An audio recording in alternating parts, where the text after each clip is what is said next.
একাধিক সিনিয়রের বিদায়ের পর বাংলাদেশ ক্রিকেটে ছিল শঙ্কা, বিশেষ করে টি-20 ফরম্যাটে পর্যাপ্ত সাফল্য না থাকায় প্রশ্ন ছিল অনেক। সেই শঙ্কা পেছনে ফেলে বাংলাদেশ আপাতত হাঁটছে বড় স্বপ্নের পথে। দলে একাধিক তরুণ পারফর্মার এশিয়া কাপের আগে এনে দিয়েছেন সাফল্য। সবশেষ 2 সিরিজ আর টিম কম্বিনেশন এই মুহূর্তে ক্রিকেট ভক্তদের আশাবাদী করতেই পারে।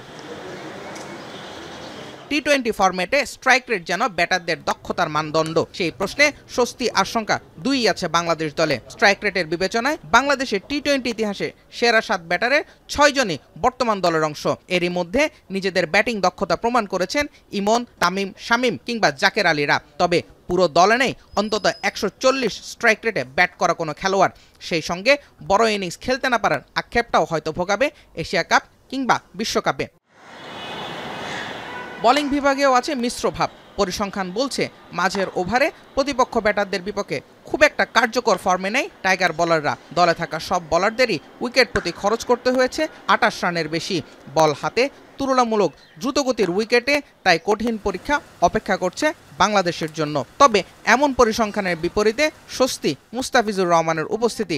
চলতি বছর তার খেলা সব ম্যাচেই জিতেছে বাংলাদেশ। কাটার মাস্টারের এমন ফর্ম নিশ্চিতভাবেই স্বস্তি বাংলাদেশের জন্য। তবে মুস্তাফিজ কোনো কারণে ছিটকে গেলে বেগ পেতে হবে বোলিং বিভাগকে।